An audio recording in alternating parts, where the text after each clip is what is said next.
Welcome to the Emotional Balance Sheet, the go-to podcast for parents with multiple kids, especially those with twins, triplets, or more, who are navigating the maze of modern family life and personal finance. Whether you're overwhelmed by education or retirement planning, parenting dilemmas, career transitions, or trying to define your purpose and plan, we're here to guide you with empathy, encouragement, and expertise. Hosted by Paul Fenner, founder of Tama Capital, a certified financial planner and parent to 4 kids, including a set of triplets. Our podcast is your ally in the quest for financial peace of mind, proving that money matters, but family comes first. Subscribe now and join our community of empowered parents at tamacapital.com. This podcast is for informational purposes only and should not be relied upon for investment decisions. Clients of Tama may retain positions in the securities discussed in this podcast. What does comprehensive financial planning even mean? At Tama Capital, it means a family office where lifestyle planning such as retirement, college, portfolio management, and tax prep and planning are all under one umbrella. But it goes beyond numbers. We focus as much on the emotional side of financial planning as we do on the financial side. We get you. We understand your challenges of building a family, business or career, and a healthy life. We are devoted to wealth planning for families like yours because we are you. Learn how our family can help your family by visiting tamacapital.com. Hi, and welcome back. I had a conversation with a family a few weeks ago about their kids' college plans, and they said something to me that really struck.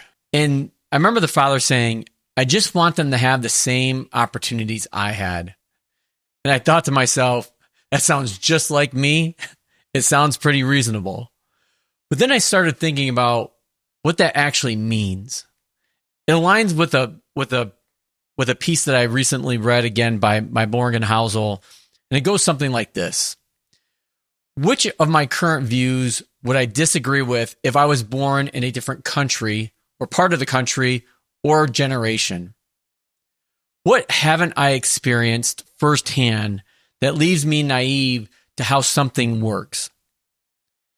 And as busy parents, we're making decisions every day about what we think we know, about money, about careers, about what our kids need. But how much of that is what we know versus where and when we grew up, or what happened to us when we grew up? Let me tell you about a story about a family I've been working with for years. We'll call them the Hughes. They came to me convinced that their kids needed to follow a specific path. 4-year college, specific type of degree, specific type of career, because that's what worked for them. But their oldest son, he was interested in something different, something completely different. The trades, like plumbing, electrician, carpentry, and they were struggling with it. Not because the money wasn't good. Actually, skilled trades pay exceptionally well. But they were struggling because it didn't match their script in their minds about what success looks like. What finally shifted for them was when I asked this simple question. If you were born 20 years ago with the student loan debt that you had today, with the job market that exists today, would you make the same choices? That sat with them for a long time. And it hit home because I know Teresa and I have had similar conversations with our triplets about this. In fact, they're 15. And I catch myself sometimes wanting to hand them the playbook that worked for me. But the game has changed. The rules are different. What I know about building a career, about buying a house, about what's realistic, a lot of that is based on a world that does not exist anymore. And honestly, some of it is just based on luck and timing that I never fully appreciated back when I was growing up. I mean, here's what I think is really hard. We don't know what we don't know. And the things we're most confident about are often the things that are shaped by our circumstances. You know, I see this play out in financial planning all the time. Someone will come in and be absolutely certain that a particular investment strategy or stock is the right one, or that a certain amount of savings is enough, or that a specific milestone, should it be a age or whatnot, is all critical. But when I dig in and I realize their certainty comes from what they've experienced, some kind of specific thing that's happened in their lives, what worked for their parents, what worked for their friends, what was normal in the neighborhood or industry they built their career around. I think the second part of that question gets to me, where what haven't I experienced firsthand that leaves me naive to how something works? For years, I thought I understood what it meant to lose a job. I'd read about it. I'd help families through it. Then it happened to me. Walking away from a 20-year corporate career like I did before I started TAMA, even though it was my choice, when I knew it was the right call, what I didn't realize was how little I understood about what that life transition feels like. Another good example is today I actually work with a few widows as part of my generational family office here at TAMA. And I'm always careful to say, I can help you with the financial pieces, but I've never lost a spouse. I don't know what that actually feels like. I can only meet them where they are at today and help with what I can help with. The third question I posed is the one that probably matters the most for busy parents. And that's a problem that I think only applies to other countries, other industries, other careers. What will eventually impact me? I know 5 years ago, I know myself included, most of my families didn't think much about how AI would affect their jobs. Now it's a real conversation in a lot of the planning meetings I have. Healthcare cost, housing affordability, the way work itself is changing.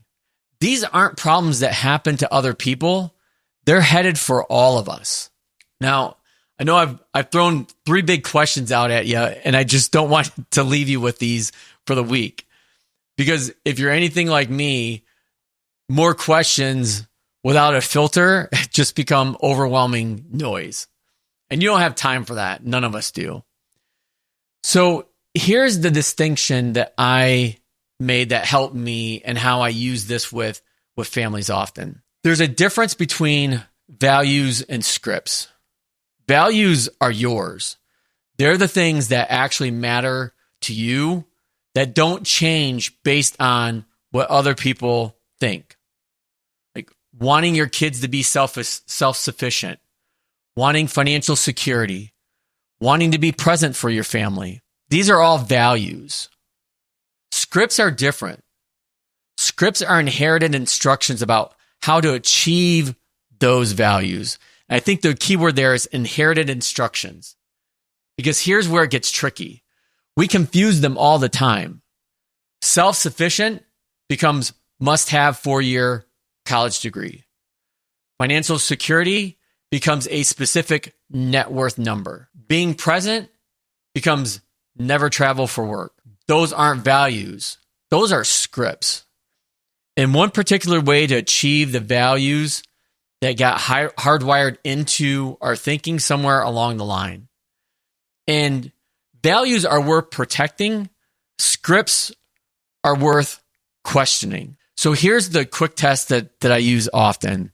When I feel strongly that something should be a certain way, I ask myself 2 words. Says who? If the answer is because that's what my parents did, or because everyone I know does it this way, I try to make sure I pause. I can't do it all the time, but I really try.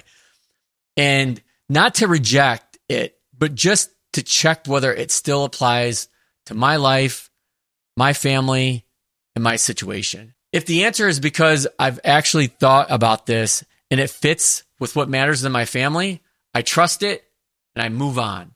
That's it. 5 seconds. You can do it in the car, in the shower, wherever you may be. But if you want to focus on this in a more deep manner, I guess, there's 3 places where I see these inherited scripts cause damage all the time. First is what your kids should do after high school. The college or bus script is the most expensive inherited belief most families carry. If you feel resistance to your kids' path, ask, says who, before you push back. Second, what enough money looks like. If your target keeps moving, it's probably not based on your actual life. It's based on comparison or an outdated script about what financial security means to you. And third, how do you define a successful career? Title, salary, prestige? Those metrics came from somewhere. But are they yours, or did you inherit them from someone? So this week, notice when you feel a strong should about money or your kids. Just notice it. And then ask, is this my value, or is this someone else's script for achieving it? Because again, if it's your value, trust it. If it's a script, give yourself permission to write a different one. Remember, money is a number, enough is a story. Make sure you're writing your own and not just repeating one that you inherited. Now that you've made it to the end of another great conversation, are you looking for more? If so, head over to tamacapital.com, where you will find all of our conversations. Use the search feature to find the topic or guest you would love to learn more about. Also, don't forget to make someone else's day by sharing our show. Thank you so much, and we'll see you next time.